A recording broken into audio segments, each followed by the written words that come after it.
오늘의 주요 뉴스입니다. 관객 500명 이상의 대규모 공연시설의 경우 18세 이하 청소년도 방역 패스 대상에 포함됩니다. 방역당국은 500명 이상 대규모 비정규 공연시설은 감염 위험이 크다는 점을 고려했다고 설명했습니다. 단계적 일상 회복으로 조기 전환한 유럽이 코로나19 대유행의 중심지가 됐습니다.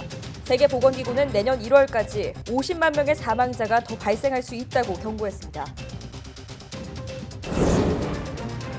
영국이 세계 최초로 먹는 알약 형태의 코로나19 치료제 사용을 승인했습니다. 영국 정부는 18세 이상 경증과 중등증 이상의 환자에게 복용을 허용했습니다. 정부가 최근 품귀 현상을 빚는 요소수 대란에 대응하기 위해 산업용 요소수를 차량용으로 전환할 수 있는지 검토하기로 했습니다. 또 산업용 요소수를 차량에 적용할 경우 대기 환경과 국민 건강에 미치는 영향 등을 검토해 이달 셋째 주 초에 결과를 발표할 계획입니다. 미국 정부가 랜섬웨어 공격을 일삼는 해킹 단체 다크사이드에 거액의 현상금을 내걸었습니다. 미 국무부는 다크사이드 핵심 지도부의 신원이나 위치 정보를 제공하면 최대 118억 원을 지급한다고 밝혔습니다.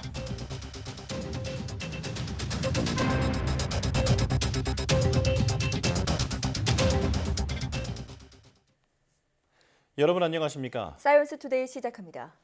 정부가 코로나19 확진자 급증에 대비해 수도권 상급 종합병원 22곳에서 준중증 환자 치료병상 402개, 중등증 환자 전담병상 692개를 추가로 확보합니다. 병상이 추가로 확보되면 하루에 신규 확진자가 7,000명씩 나와도 대응할 수 있고 또 10,000명까지 발생하더라도 감당이 가능하다는 것이 정부의 설명입니다. 중앙재난안전대책본부는 지난 1일 방역체계가 단계적 일상회복으로 전환되면서 확진자 증가에 대비하기 위해 수도권 의료기관에 병상 확보 행정명령을 내렸습니다. 행정명령에 따라 수도권 상급 종합병원 22곳은 중증에서 상태가 호전됐거나 중증으로 악화할 가능성이 높은 준중증 환자를 위한 병상 402개를 추가로 준비해야 합니다. 아울러 현재 코로나19 환자 병상을 운영하고 있지 않은 수도권 종합병원과 병원 61곳은 허가 병상의 5%인 총 692개를 중등증 환자 전담 치료 병상으로 사용해야 합니다. 정부는 또 확진자 수 추이와 병상 가동률 등을 고려해 수도권 상급 종합병원을 대상으로 예비 행정명령을 내려 허가 병상 수의 1%인 병상 254개를 중환자 치료를 위해 추가 확보하도록 했습니다. 코로나19 확진자가 지난주보다 확연히 증가한 가운데 정부는 다음 주 확진자 규모가 더 커질 것으로 내다봤습니다. 중앙재난안전대책본부는 최근 일주일 하루 평균 국내 발생 환자가 2,115명으로 직전 주보다 484.7명 많아 증가폭이 29.7%에 달한다고 밝혔습니다. 하루 확진자가 지난주 1,000명 후반대에서 이번 주 2,000명 중후반이 됐다며 현재 추세면 다음 주는 다소 늘어날 것으로 보인다고 덧붙였습니다. 이에 정부는 마스크 착용과 주기적인 환기, 적극적인 진단검사를 강조하며 환자 증가세를 누그러뜨릴 수 있도록 기본 수칙 준수를 당부했습니다. 관객이 500명 이상인 대규모 공연시설의 경우 18살 이하 청소년도 방역 패스 대상에 포함됩니다. 중앙재난안전대책본부는 500명 이상의 대규모 비정규 공연시설의 경우 감염 위험이 크다는 점을 고려해 18살 이하에도 방역 패스를 적용하기로 했다고 밝혔습니다. 이에 18살 이하 소아 청소년 가운데 백신 접종 미완료자는 PCR 검사 음성 확인서를 내야 해당 시설을 이용할 수 있게 됩니다. 노래방이나 PC방 같은 다중이용시설에는 청소년 대상 방역 패스를 기존대로 적용하지 않는다고 강조했습니다. 정부는 12살에서 17살 접종 완료율이 아직 낮은 데다 접종이 진행 중이라는 점을 고려해 이같이 결정했다고 설명했습니다. 지난 여름부터 위드 코로나 일상 회복에 들어간 유럽이 코로나19 팬데믹의 중심지가 됐습니다. 확진자 수가 다시 기록적인 수준을 보이고 있는 건데요. 세계보건기구는 내년 1월까지 50만 명의 사망자가 더 발생할 수 있다 이렇게 경고했습니다. 강성옥 기자가 보도합니다. 지난 3일 기준 독일의 코로나19 신규 확진자는 3만 4천 명 가까이 발생해 역대 최다를 기록했습니다. 코로나19 유행이 정점이었던 지난해 12월 18일 3만 3,700여 명보다 더 많은 수치입니다. 하루 사망자도 165명에 달할 정도로 위중증 환자도 크게 늘었습니다. 상대적으로 일찍 위드 코로나로 전환한 유럽의 심각성은 세계보건기구의 통계에서도 여실히 드러나고 있습니다. 유럽 지역의 지난 한 주간 신규 확진자는 180만 명, 전주보다 6% 증가했고 주간 사망자는 2만 4천 명으로 전주보다 12% 늘었습니다. 최근 일주일간 전 세계 확진자는 전주 대비 3% 증가했지만 유럽은 그 2배를 기록한 것입니다. COVID-19 cases are once again approaching record levels, with the more transmissible Delta variant continuing to dominate transmission across Europe and Central Asia. WHO는 유럽을 러시아와 중앙아시아 일부 국가를 포함해 53개국으로 분류하고 있습니다. WHO는 방역 조치 완화와 일부 지역의 낮은 백신 접종률 때문에 유럽이 팬데믹의 중심지가 됐다고 우려했습니다. 특히 23개 국가는 방역 대책을 강화하고 있지만 7개 국가는 느슨한 체계를 유지하고 있다고 꼬집었습니다. According to one reliable projection, if we stay on this trajectory, we could see another 500,000 COVID-19 deaths in Europe and Central Asia by the 1st of February next year.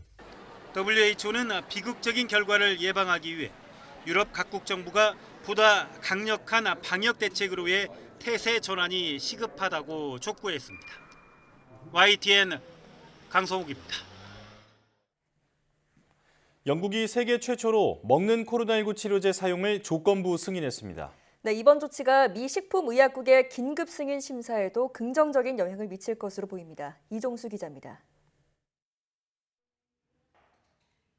영국 정부가 세계 최초로 미국 제약사 머크 MSD가 개발한 먹는 코로나19 치료제 사용을 조건부 승인했다고 AP통신이 보도했습니다.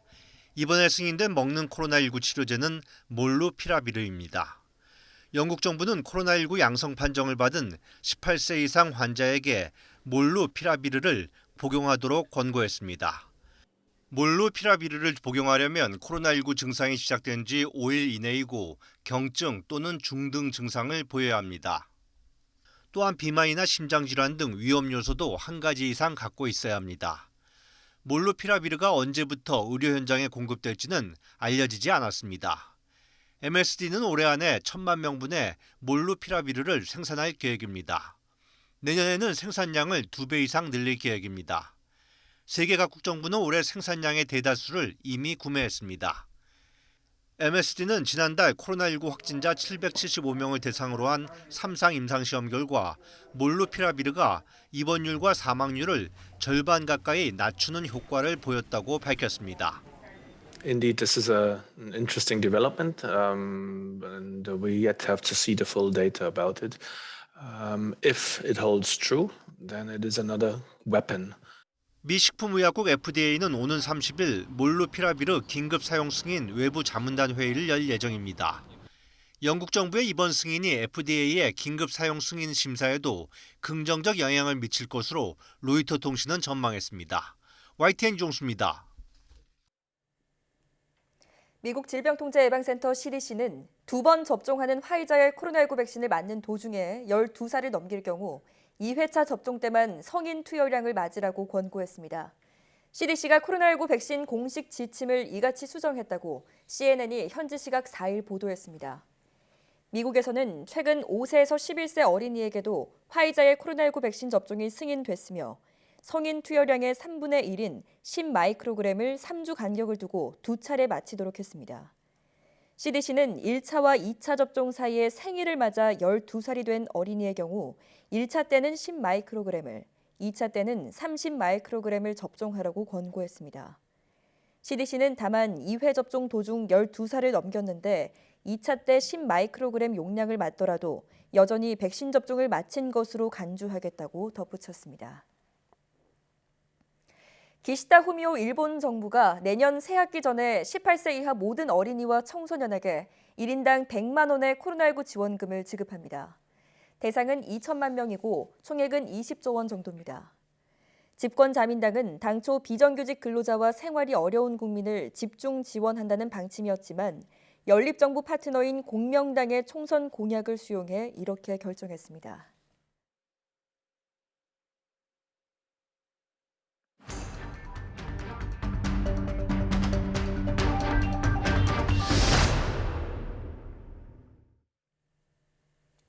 신규 확진자가 2,344명 나오면서 사흘째 2,000명대에 머무르고 있습니다. 오는 18일 치러질 수능을 앞두고 수험생 방역에도 비상이 걸렸습니다. 네, 자세한 상황 코로나19 브리핑에서 알아보겠습니다. 고려대학교 약학대학 김정기 교수 전화로 연결되어 있습니다. 교수님 나와 계시죠? 네, 안녕하세요. 예, 단계적 일상 회복이 시작된 지 한 주도 채 되지 않았는데 연일 대규모 확진이 발생하고 있습니다. 원인을 어떻게 보고 계십니까? 일단은 현재 수준의 신규 확진자 규모는 단계적 일상 회복의 여파로 보기는 좀 어렵지 않나 이렇게 생각을 하고 있고요. 지금의 어떤 확산세의 근본 원인은 이 단계별 일상 회복 시행 이전에 마지막 사회적 거리두기 조정안에서 방역 조치가 완화됐거든요. 예. 네. 이러한 부분들이 반영되고 있다. 더군다나 향후에 우리가 도래해야 할 그 단계적 일상 회복에 대한 어떤 기대감이 반영이 되면서 경각심이 크게 완화됐습니다. 이 부분이 작용하면서 현재의 확진자 규모를 나타내고 있다 이렇게 판단을 하고 있고 예. 단계별 일상 회복에 의한 여파는 아무래도 다음 주부터 나타나지 않을까 이렇게 생각을 하고 있습니다. 네. 네. 일각에서는 다음 주쯤 일일 확진자가 5,000명까지도 나올 수 있다고 얘기하는데요. 교수님께서는 이 부분은 어떻게 보십니까? 글쎄요. 다음 주에 발생할 정확한 신규 확진자 규모를 정확히 예측하기는 상당히 어려운 부분이 있습니다. 다만 일단 다음 주, 그러니까 이번 주 말부터 서서히 그러한 조짐이 보일 걸로 예상을 하고 있고요. 다음 주가 도래되고 특히나 다음 주 평일이 도래하게 되면, 그러니까 수요일부터는 굉장히 큰 폭의 신규 확진자 증가가 예상된다 이렇게는 생각을 하고 있습니다. 예. 일단 규모 면에서는 3,000명 규모를 넘어설 걸로 개인적으로는 예상을 하고 있고요. 일부 전문가들이 5,000명에 준하는 신규 확진자 규모 발생 가능성이 있다 이렇게 얘기를 하고 있는데 네. 일단은 짧은 기간 내에 이 더블링이 발생할 가능성은 다소 낮지 않나 이 생각을 가지고 있습니다. 예. 다만 일부 전문가들이 얘기하는 것처럼 최대 5,000명 수준에 준하는 그런 신규 확진자 발생 가능성도 배제할 수는 없다. 일단 가장 중요한 건 다음 주부터 단계적 일상 회복의 여파가 나타나기 시작할 거다라고 하는 게 가장 핵심이 아닐까 이렇게 생각을 하고 있습니다. 예. 자, 방역 당국이 하루 확진자 7,000명이 나와도 대응할 수 있도록 수도권에 병상 확보 행정 명령을 내렸습니다. 자, 이 정도면 병상이 부족해질 우려는 안 해도 될까요? 글쎄요. 일단은 가장 중요한 거는 앞으로 우리가 얼마만큼 확보할 거냐, 병상을 확보할 거냐 이 부분도 물론 중요합니다. 근데 당장 이제 현재 시점에서 시행되는 부분이 아니기 때문에 우리가 기준을 삼아야 될 점은 현재의 어떤 의료 시스템의 수준이 어느 정도 되느냐가 가장 중요하거든요. 현재 시점에서 중환자 병상 한 1,100여 병상 정도 있는데 절반 정도 가동률을 보이고 있고요. 그리고 감염병 전담병원 병상 규모도 한 4,600여 병상이 있는데 마찬가지로 절반 정도의 가동률을 보이고 있습니다. 네.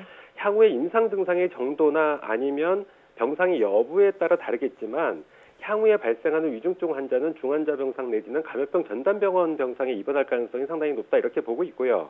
대부분 중환자에 준하는 수준의 임상 증상을 보이게 되면 현재는 중환자 병상에 입원을 하지만 앞으로 중환자 병상에 여유분이 없을 경우에는 감염병 전담 병상으로도 중환자분들이 아마 입원할 가능성이 상당히 있다 이렇게는 보고 있습니다. 네. 종합적으로 보면 현재 우리가 가용할 수 있는 병상이 한 6,000여 병상인데 그중에 3,000여 병상은 현재 사용을 하고 있고요. 남은 3,000여 병상이 과연 우리가 얼만큼 버틸 수 있을까 이렇게 예측을 해볼 수가 있는데 만일 하루 신규 확진자 규모가 5,000명일 경우에는 발생 시점부터 2주 후에는 하루 100명씩 위중증 환자가 발생을 할 수가 있거든요. 이렇게 되면 아무래도 우리가 현재 수준에서 버틸 수 있는 기간은 한 달여 정도가 되지 않을까 이렇게 생각을 하고 있습니다. 네. 다만 정부에서 방역당국에서 밝힌 것처럼 향후에 병상 부족 문제를 보다 해소하기 위해서 병상을 확보한다라고 하면 어느 정도 더 확장은 할 수 있지만 과연 신규 확진자 규모가 5,000명에서 멈출 거냐? 저는 그렇게 보고 있지 않거든요. 네. 그 이상 갈 거라고 보고 10,000명 단위를 넘어갈 거로 생각을 하고 있기 때문에 일단은 지금 수준 또 향후에 확보할 병상을 고려해 볼 때 아무래도 병상 부족 문제는 발생할 가능성이 상당히 높지 않나 이렇게 보고 있습니다. 네. 예. 자, 더 악화된 상황까지 대비할 수 있어야겠습니다. 또 정부는 확진자 급증을 대비해서 비상계획 시행 세부 기준을 논의하고 있다고 밝혔는데요. 완화된 방역 지침을 되돌리려면 아무래도 반발도 만만치 않을 것 같습니다. 어느 정도 수준이 적절하다고 보십니까? 일단 가장 중요한 거는 우리 의료 시스템이 대응 가능한 수준의 신규 확진자에서 멈출 거냐라고 하는 부분이 가장 중요한 부분이고요. 네. 일단은 현재 수준에서 앞서 말씀드린 것처럼 하루 5천 명 규모까지는 한 달 정도는 버틸 수 있지 않을까 이렇게 예상을 하고 있거든요. 근데 추가적으로 병상 확보를 한다라고 하더라도 아마 방역 당국에서 지금 제시하고 있는 것처럼 7천여 명 또는 최대 10,000명까지는 가능을 할 수도 있습니다. 근데 이러한 수치는 산술적으로 계산한 거고 위중증 환자의 경우 병상만 확보했다라고 해서 해결되는 문제가 아닙니다. 추가적으로 위중증 환자를 치료할 수 있는 의료 장비나 인력도 상당히 중요하거든요. 예. 그렇기 때문에 아무래도 제가 보기에 5,000명 하루 신규 확진자 5,000명 수준이 넘어가게 되면 어느 정도 유지를 하다가 나중에는 비상계획 조치, 즉 서킷 브레이커가 걸릴 가능성이 상당히 높다 이렇게는 보고 있습니다. 예. 자, 오는 18일 수능을 앞두고 수험생 방역도 비상이 걸렸습니다. 교육부가 오는 11일부터 수능이 끝날 때까지 마지막 한 주 동안 전국의 고등학교를 원격 수업으로 전환하겠다는 방침인데 어떻게 평가하십니까? 일단은 만일 특정 고등학교 내에서 확진자가 발생을 하게 되면 해당 고등학교에 큰 부담이 있는 거는 사실입니다. 특히나 예. 지금 수능 기간이기 때문에 아무래도 그래서 수능 대상자인 고3 학생을 감염으로부터 보호한다는 차원에서는 지금 우리 교육부에서 제시하고 있는 그러니까 수능 일주일 전부터 전국 고등학교 수업을 원격으로 전환하는 거는 고3 수험생을 보호한다는 차원에서 어느 정도 타당하고 적절한 조치가 아닐까 이렇게는 생각을 하고 있습니다. 예. 네. 자, 특히 고3 학생들은 시험 때까지 각별한 건강 관리에도 힘써야 할 텐데요. 수험생이 있는 집안에서는 어떤 방역에 좀 더 신경을 쓰면 좋을까요? 일단 가장 중요한 거는 수험생의 경우에는 가족을 포함한 타인과의 접촉을 최소화해야 됩니다. 네. 이러한 측면에서 보면 지금부터 가능한 한 학원이나 아니면 스터디 카페 방문 등 외부 활동을 삼가하는 것이 가장 중요하고요. 특히나 또 가정 내에서도 비록 부모님들께서 백신 접종을 완료하셨더라도 돌파 감염이 발생할 우려가 충분히 있거든요. 그렇기 때문에 가정 내에서도 가급적 향후 2주 동안은 가족 간의 접촉을 최소화하는 것이 바람직하다 이렇게는 보고 있고요. 특히나 이 수험생들 같은 경우에는 지금 코로나19 상황뿐만 아니라 예전에도 마찬가지지만 면역력 관리가 상당히 중요합니다. 그래서 지금부터는 밤을 새거나 하는 학습 방법을 피하는 게 가장 중요하고요. 네. 그간 공부했던 것을 정리하는 차원에서 어떤 공부를 하는 것이 좋은 학습 방법이 아닐까 이렇게 생각을 하고 있고 무엇보다 생활 리듬을 지키는 것이 가장 중요하다 이렇게 생각을 하고 있습니다. 예, 이 마지막까지 면역력 관리를 위해서 잘 자고 또 잘 먹어야겠습니다. 자, 그렇다면 만약에 앞으로 남은 기간 중에 수험생이 코로나19에 확진되거나 격리 대상자가 되면 어떻게 해야 합니까? 일단 뭐 작년에도 마찬가지지만 그 수험일 당시에 확진이 되거나 아니면 그 시점에서 자가격리 대상자인 경우에는 별도의 시험장에서 시험이 가능합니다. 그리고 적어도 작년 기준보다 더 확대된 방안으로 이러한 별도의 시험장을 마련하고 있기 때문에 예. 일단은 시험 응시는 가능하다 이렇게 보시면 될 것 같은데 네. 만약에 확진이 되거나 아니면 자가격리가 됐을 경우에는 수험생 입장에서는 굉장히 심적인 부담이 작용할 가능성이 많거든요. 예. 그렇기 때문에 앞서 말씀드린 것처럼 이 감염이 되지 않도록 최대한 관리를 하는 게 가장 중요하다. 적어도 일단 고3 학생들 같은 경우에는 백신 접종이 대부분 완료됐기 때문에 밀접촉조차로 분류가 되더라도 자가격리자가 되지 않을 가능성이 상당히 높거든요. 예. 그럼에도 불구하고 여러 가지 이런 심적인 부담감을 줄일 수 있는 방안, 그러니까 개인 방역 수칙을 준수하고 외부 활동을 최소화하는 게 가장 중요하다 이렇게 생각을 하고 있습니다. 네. 자, 시험을 볼 수 있다 이렇게 말씀을 하셨는데 확진 또는 격리 대상자가 많아질 경우도 있지 않습니까? 현실적으로 가능할까요? 일단은 앞서도 말씀드린 것처럼 작년과 다르게 고3 수험생이 대부분들이 백신 접종이 완료가 되었습니다. 예. 그래서 아무래도 물론 일부 돌파 감염이 발생할 수는 있으나 확진자가 크게 증가하지는 않을 거다라고 판단을 하고 있고요. 네. 더군다나 이 고3 학생들 같은 경우에 이게 신체적으로 굉장히 건강하고 그렇기 때문에 항체 생성 수준이 상당히 높을 걸로 보고 있고요.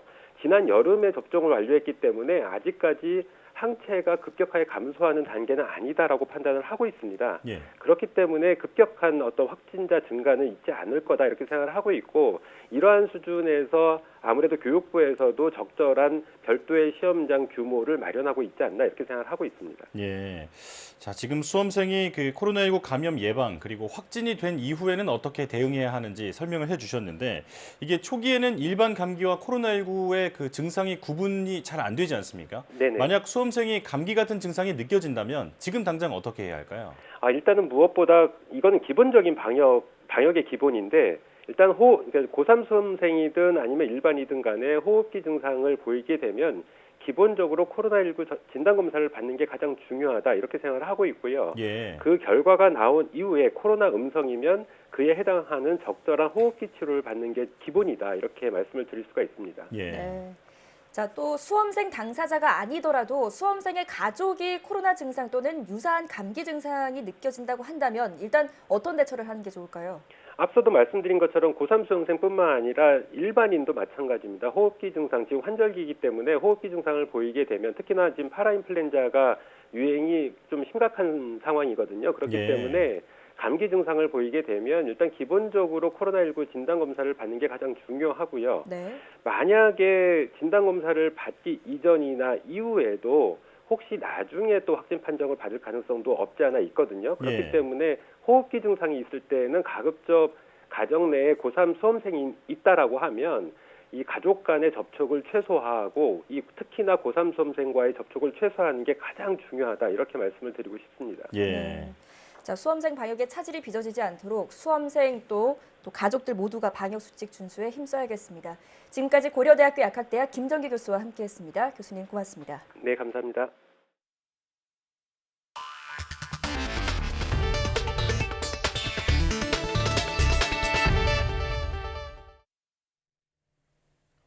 청와대가 국내 요소수 수급 안정을 위한 자체 태스크포스를 가동합니다.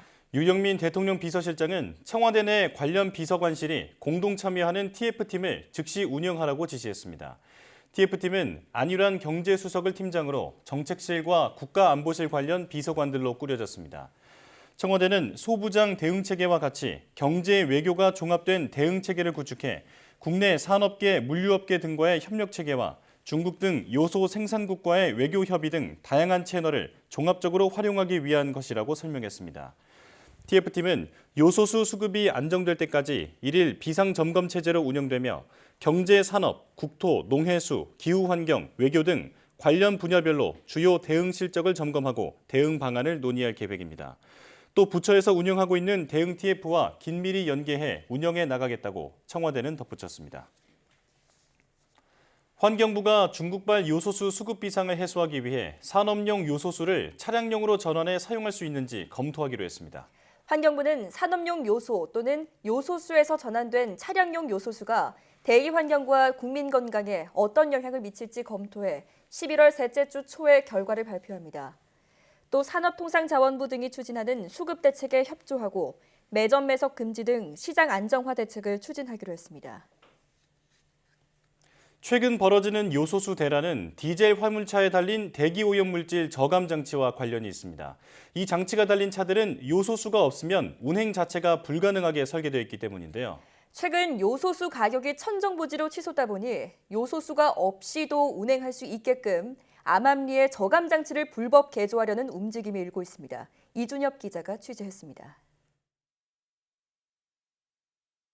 화물차 기사들이 회원으로 가입된 온라인 카페. 정관 수술을 원한다는 글이 잇따라 올라옵니다. 요소수 없이도 화물차를 운행할 수 있도록 하는 불법 개조를 일컫는 은어입니다. 별도 부품을 달거나 전자제어 장치 소프트웨어를 조작하는 방식입니다. 별도의 모듈을 장착을 해가지고 이제 사장님네들이 직접 끄실 수도 있고 키실 수도 있고 하시게끔 그렇게 만들어드려요, 저는. 실제 불법 개조를 해달라고 하니 예약이 밀려 며칠 뒤에나 작업할 수 있다고 말합니다. 지금 150입니다, 150. 그럼 월요일날 들으면 화요일부터 저희들이 이제 연락드리고. 불법 개조를 하면 요소수가 부족해도 시동을 걸 수 있고 출력을 유지할 수 있습니다. 질소 산화물, 일산화탄소 등 대기 오염 물질은 여과 없이 배출됩니다. 오염을 죽은 사람들은 영업을 못하게 됐고 불법을 저지른 사람들은 이익을 보고. 적발되면 1년 이하 징역이나 1,000만 원 이하 벌금형을 받습니다. 하지만 최근 천정부지로 치솟은 요소수 가격 때문에 유혹을 느끼는 기사들이 늘고 있습니다. 내가 했던 우리도 했을 수도 있어.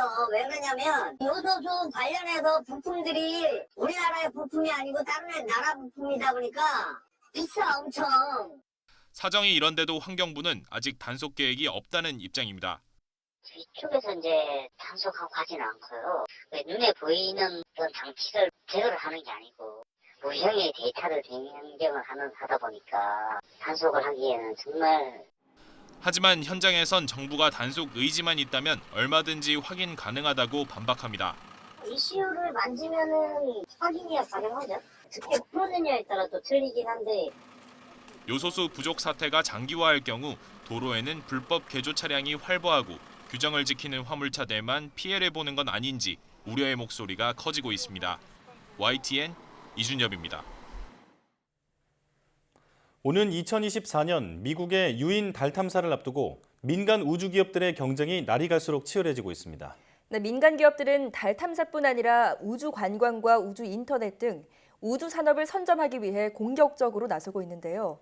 누가 어떤 분야에 앞서 있는 걸까요? 이성규 기자가 취재했습니다. 오는 2024년으로 예정된 미국 나사의 유인 달 착륙선 사업은 일론 머스크의 스페이스X가 단독으로 확정됐습니다.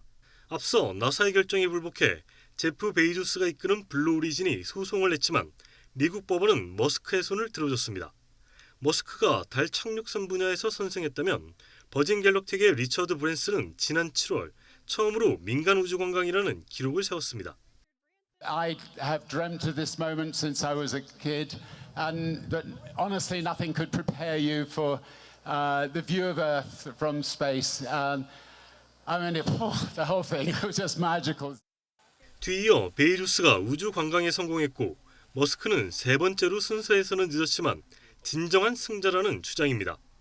브랜슨과 베이조스가 우주 경계선을 찍고 불과 몇 분 만에 돌아온 반면 머스크는 훨씬 높은 궤도에서 무려 4월 동안 궤도를 비행했기 때문입니다. I have this opportunity to not only accomplish my dream, but also inspire the next generation of women of color and girls of color and really get them to think about reaching for the stars. 우주 인터넷 분야는 머스크가 이미 소형위성 1740기를 올려 일찌감치 승기를 잡았습니다. 베이조스는 내년에 우주 인터넷용 위성 2기를 발사할 계획입니다. 우주 산업은 천문학적인 비용이 드는 만큼 억만장자들의 돈놀이라는 비판도 있었지만 관련 산업의 발전 속도를 크게 앞당기는 긍정의 효과가 크다는 평가에 무게가 실립니다. 이분들이 이제 다른 종류의 사업을 해서 돈을 벌어서 궁극적으로는 우주 개발이라는 인류가 잘 아직 시도해보지 않은 그런 새로운 사업을 했다는 데 굉장히 의미가 있는 거고요. 그런 그 관점에서 본다고 그러면은 우주 산업이라는 게 태동하는 어떤 근본이 되지 않았나 이렇게 생각할 수가 있죠. 이런 가운데 우리나라도 지난달 한국형 발사체 누르호에서 성공에 버금가는 성과를 거두면서 우주 경쟁 대열에 한 걸음 더 진입했다는 평가입니다. YTN 사이언스 이성규입니다.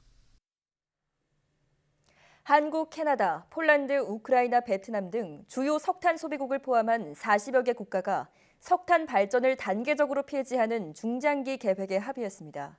그러나 호주, 중국, 인도, 미국 등 석탄 소비량이 큰 주요 국가들은 참여하지 않았습니다.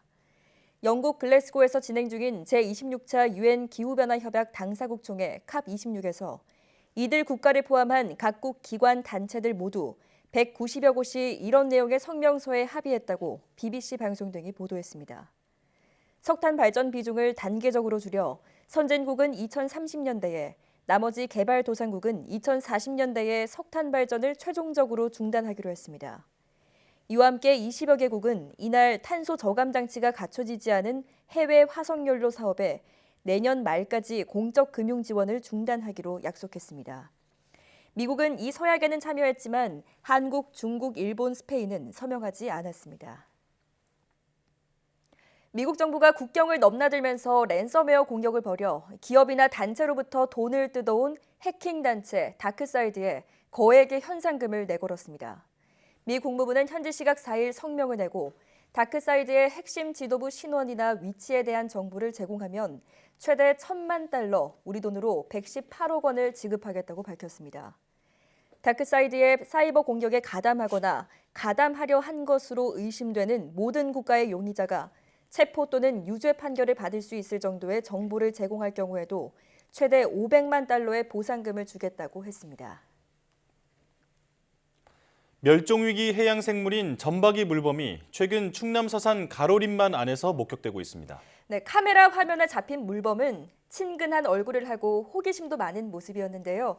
가로림만 생태계를 지키는 수호신 역할을 톡톡히 해내고 있습니다. 이문석 기자입니다. 초록빛깔 가로림만 바다에 반짝이는 둥근 머리를 삐쭉 내밉니다. 멸종위기 해양보호 생물이자 천연기념물인 점박이 물범입니다. 제 얼굴보다 큰 물고기를 잡아채 우적우적 씹어먹고 드론이 다가오면 장난치듯이 물장구 치며 물속에 숨기도 합니다. 우리나라 해역에서 발견되는 점박이 물범은 한 해 200~300마리. 대부분 백령도 인근에 서식하는데 최근엔 가로림만 모래톱 주변에서 매년 10여 마리가 발견되고 있습니다. 전문가들은 그만큼 가로림만 생태계가 건강히 유지되고 있다는 증거라고 말했습니다. 점박이 물범이 해상에서는 관찰이 되지만 이렇게 내만 깊숙이 안으로 들어오는 곳은 우리나라에 가로림만밖에 없습니다. 가로림만에 조력발전소가 들어설 뻔하다가 무산된 데에는 점박이 물범 덕이 컸습니다. 대신 지난 2016년 이곳은 국내 최초 해양보호구역으로 지정됐습니다. 충청남도와 서산시는 물범이 논이는 생태계 유지를 위해 가로림만 해양정원 조성을 추진하고 있습니다. 연간 4천억 원을 넘을 거라는 경제적 가치도 가치지만 자연과 인간이 상생하는 공간이 갖는 의미는 그보다 훨씬 클 것으로 보입니다. YTN 이문석입니다.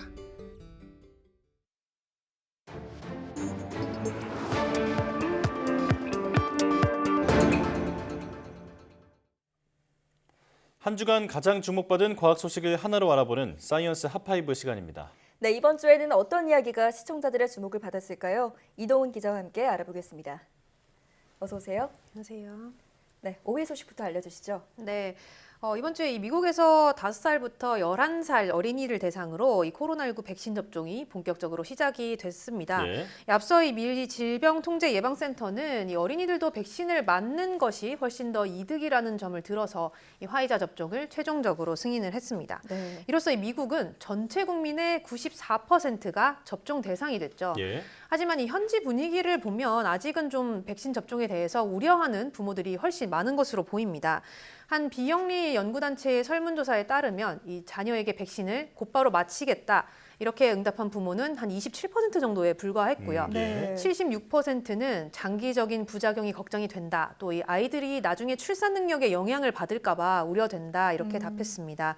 이 때문에 이 미국에서는 바이든 대통령까지 직접 나서서 이 적극적인 백신 홍보를 벌이고 있습니다. 예.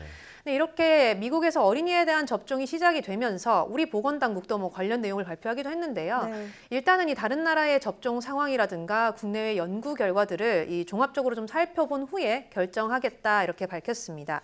미국의 경우는 FDA가 정한 화이자 백신의 성인 용량 3분의 1을 기준으로 긴급 사용을 승인을 한 상태인데 네. 앞으로 이 우리나라도 이러한 기준이 준하는 이 아동 백신 접종 승인이 나올지는 지켜볼 일이고요.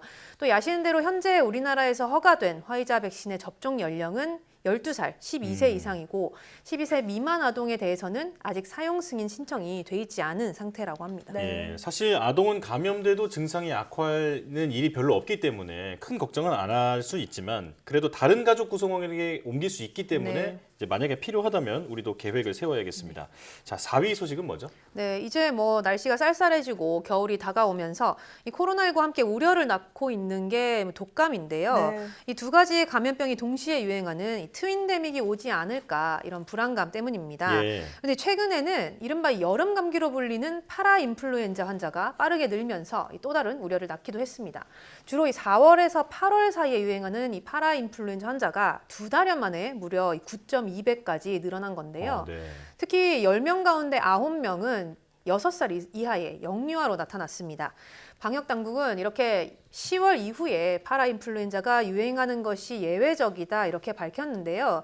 이는 앞으로 독감도 유행할 가능성이 있다는 의미라고 설명을 했습니다. 예. 왜냐하면 이 파라인플루엔자와 독감은 서로 완전히 다른 바이러스지만 외피를 가진 바이러스라는 이 형태적인 공통점이 있거든요. 네. 그런데 작년에 이런 유형의 바이러스가 유행하지 않았는데 올해 이렇게 확산하는 걸 보면 아마도 같은 형태인 독감 바이러스도 유행할 가능성이 있다는 거죠. 실제로 이 단계적 일상회복으로 방역 조치가 완화되면서 올겨울에는 아무래도 작년보다 독감이 더 유행할 것으로 보이고 있는데 무엇보다 개인위생 수칙을 잘 지켜야겠고요. 독감의 경우는 예방접종을 잊지 말아야겠습니다. 예. 자, 지금으로서의 최선책은 코로나19 백신과 독감 백신을 둘 다 접종을 하는 거죠. 네. 자, 다음 3위 소식은 뭔가요? 네, 이렇게 단계적 일상 회복이 시작이 되면서 보시다시피 식당과 카페 같이 이 주변의 거리에서도 여러 곳이 활기를 되찾고 있습니다. 네. 그렇죠. 일부 이 자영업자들 경우는 매출이 벌써 이 2배 이상 올랐다 이렇게 얘기를 하면서 오늘만 같아라 이런 반응을 보이기도 했는데 이렇게 사람들이 다시 거리로 나가게 되면서 대면 소비가 아주 크게 늘어날 것으로 보이죠. 예. 그렇다면 반대로 배달 앱이라든가 온라인몰 같은 비대면 업계는 좀 타격이 있지 않을까 이런 우려가 나올 수도 있습니다. 일단 업계에서는 성장세에 큰 영향은 없을 거라는 전망입니다. 예. 그동안에 이 소비자들이 비대면 서비스의 편리함을 충분히 경험한 만큼 앞으로도 이용률 자체가 크게 떨어지지는 않을 것이라는 거죠. 네. 실제로 지난해의 한 조사에서도 서울 시민 10명 가운데 8명은 코로나19가 종식이 되더라도 이후에도 비대면 소비를 계속하겠다 이렇게 답했는데요. 예. 이제는 이 대면과 비대면 소비를 선택적으로 누릴 수 있고 또 이 비대면 소비와 관련한 기술이 계속해서 발달해 왔고 또 발달하고 있기 때문에 성장세에는 큰 문제가 없다는 의견이 나오고 있습니다. 물론 일부에서는 대면 소비의 회복세가 빨라지면 비대면 소비의 성장세는 당연히 둔화할 수밖에 없다는 전망도 나오고 있는데 과연 이 소비자들이 어떤 방식을 선택할지는 앞으로 좀 지켜봐야 할 것 같습니다. 예. 네. 저도 이미 비대면 서비스에 많이 익숙해져서 네. 당장 바뀔 것 같지는 않습니다. 네. 자, 이제 2위 소식이죠? 네, 이 주요 20개국 G20 정상회의가 지난달 이탈리아 로마에서 열렸죠. 이 자리에서 이 G20 정상들은 지구 평균 온도의 상승폭을 산업화 이전과 비교했을 때 1.5도 이내로 억제하는 데 합의를 했습니다. 예. 지난 이 파리 기후 협약 때보다 목표치를 한 번 더 강조하면서 좀 더 나아간 합의를 이뤄냈다 이런 평가인데 전문가들은 이렇게 기온 상승을 1.5도로 억제를 하려면 탄소 배출량을 오는 2030년에는 현재의 절반까지 줄여야 되고요. 예. 또 2050년에는 순배출량을 0으로 만들어야 된다고 말했습니다. 그런데 이번 회의에서 이 G20 정상들은 이 탄소 배출 제로를 언제 실현할 수 있을지 그 시점은 정작 정하지를 못했는데요. 예.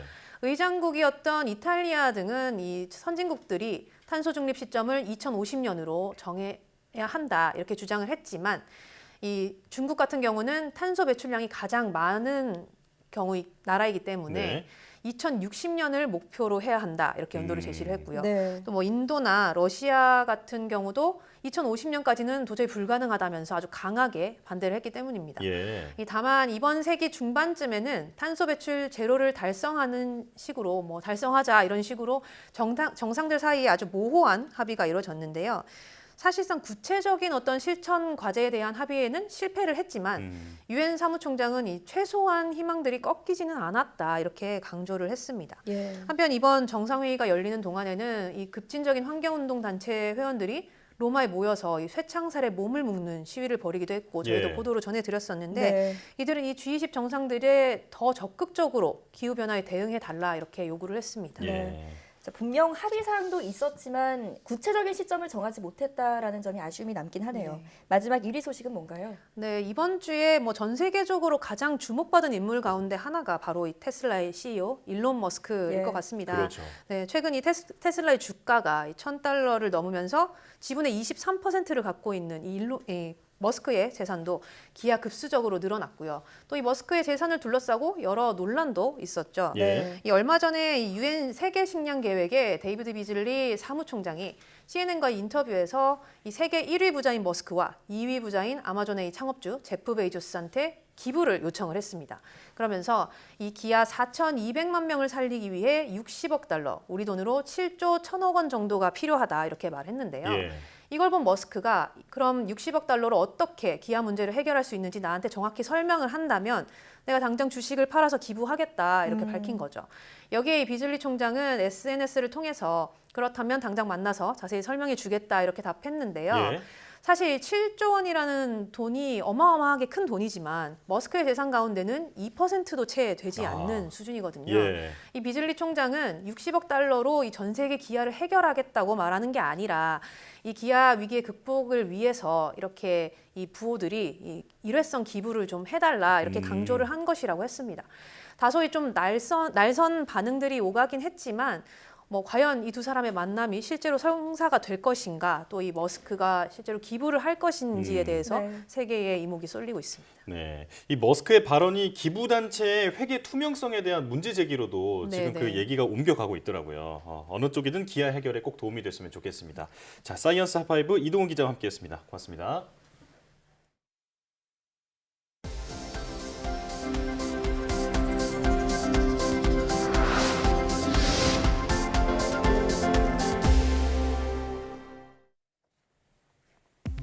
국내 연구진이 코로나19 환자가 중증으로 악화할 위험을 예측하는 인공지능을 개발해 일반에 공개했습니다. 강남 세브란스 병원과 카이스트 연구팀은 환자의 성별과 체온, 심박수, 혈압 등을 입력하면 앞으로 환자에게 산소호흡기가 필요할 확률이나 사망할 확률 등 중증 진행 위험을 알려주는 인공지능을 개발했다고 밝혔습니다. 또 코로나19 환자 5천여 명의 데이터를 인공지능에 학습시켰다며 검증 결과 예측 정확도가 96.5%에 달했다고 설명했습니다.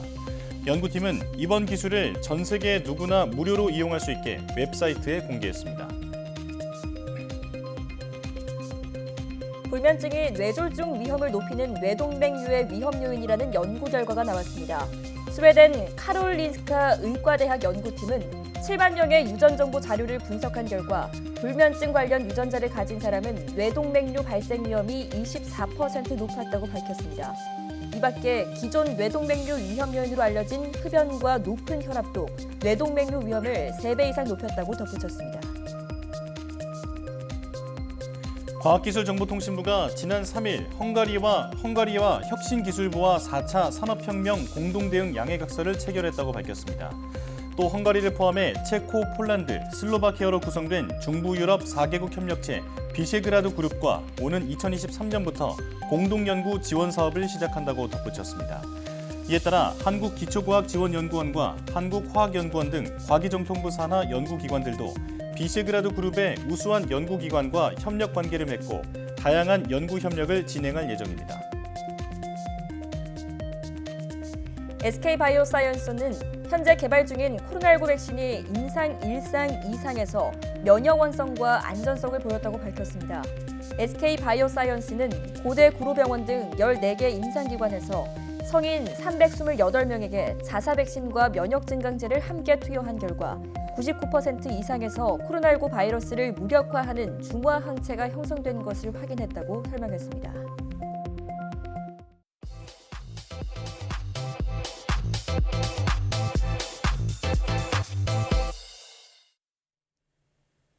과학에 대한 모든 궁금증을 풀어주는 궁금한 S 시간입니다.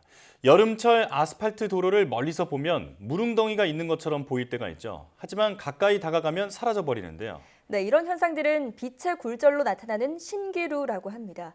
신기루 현상의 비밀에 대해 지금 바로 화면으로 만나보시죠.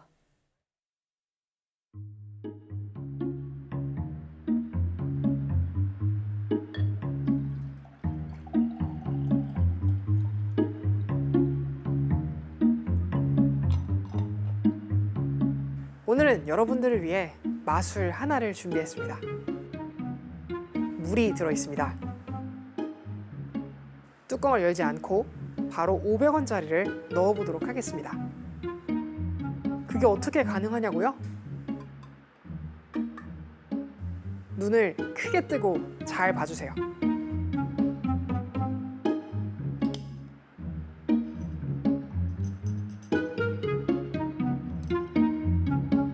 $500원짜리 동전을 넣었습니다. 어떻게 이 마술이 가능한 걸까요?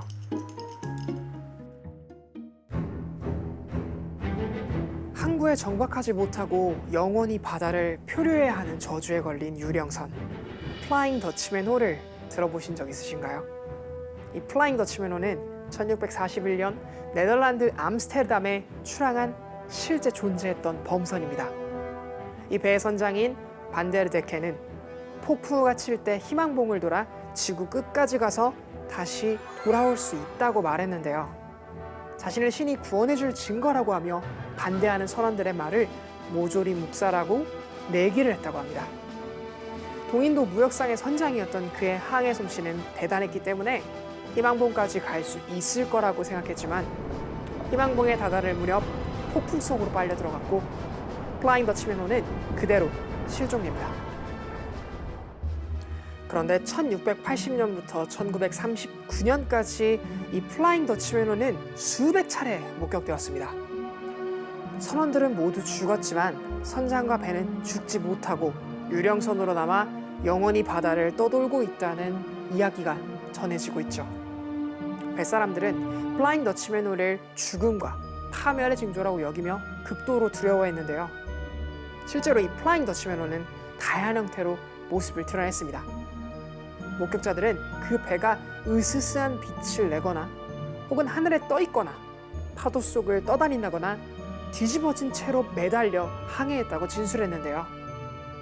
이는 진짜 과학이 풀지 못한 미스테리한 현상일까요? 정말 아쉽게도 이 현상은 바로 빛의 굴절에 의해 나타나는 과학 현상입니다. 빛은 직진하는 성질을 갖고 있고 진공에서 1초당 약 30만 킬로미터를 움직일 수 있는데요. 그런데 만약 빛이 어떤 물질을 통과하게 되면 속도가 느려지게 됩니다. 그 속도는 물질의 종류에 따라 조금씩 달라지는데요. 그러니까 매질의 성질이 바뀔 때 빛의 진행 방향도 바뀐다는 것이죠. 굴절 현상은 일상에서 쉽게 관찰할 수 있어요. 물속에 젓가락을 집어넣고 옆에서 보면 마치 젓가락이 꺾여 있다는 느낌이 들잖아요. 빛이 물을 통과하면서 굴절되기 때문이죠. 아까 보여드렸던 500원짜리 마술을 기억하시죠? 이 마술의 비밀 역시 500원짜리 동전을 넣은 것이 아니라 동전은 처음부터 들어있었습니다. 물속에 동전을 넣게 되면 공기 중에 있을 때와 빛의 굴절률이 달라지기 때문에 일종의 사각지대가 발생하는데요. 그래서 특정 위치에서 보면 물속에 있는 동전이 보이지 않게 됩니다. 그러니까 이 마술의 비밀은 바로 빛의 굴절입니다. 그런데 물속이 아닌 대기 중에서도 이런 굴절 현상이 발생할 수 있는데요. 따뜻한 공기는 차가운 공기에 비해 밀도가 낮은데 이는 따뜻한 공기에서 분자들의 움직임이 활발해지기 때문입니다. 이렇게 밀도가 낮은 따뜻한 공기에서의 빛의 속도가 밀도가 높은 차가운 공기에서의 빛의 속도보다 더 빠릅니다. 따라서 온도가 다른, 즉 밀도가 다른 두 공기의 경계면에서도 빛의 굴절이 일어나게 되는 것이죠.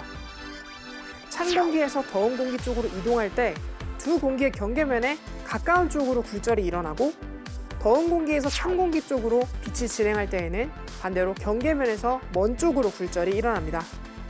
이런 현상을 신기루라고 부르는데요.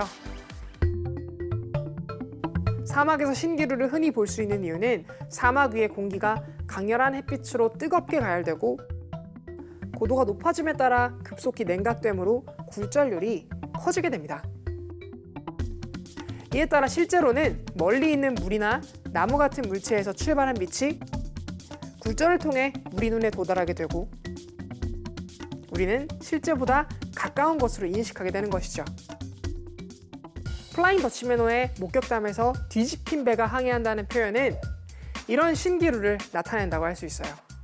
보통 신기루는 물체의 위나 아래쪽에 하나의 돌입상이 생기는 과학 현상을 말하는데요. 그런데 여러 개의 돌입상과 적립상이 교차하고 수직으로 늘어나 복잡한 이미지를 형성하는 신기루 현상도 있습니다. 이런 신기루를 파타 모르가나라고 합니다. 파타 모르가나는 이탈리아어로 요정 모르가나라는 뜻인데요. 전설에 따르면 모르가나는 마법을 통해 공중에 떠있는 성이나 가짜 육지를 만들어 선원들을 유혹하고 죽음으로 이끌었다고 합니다.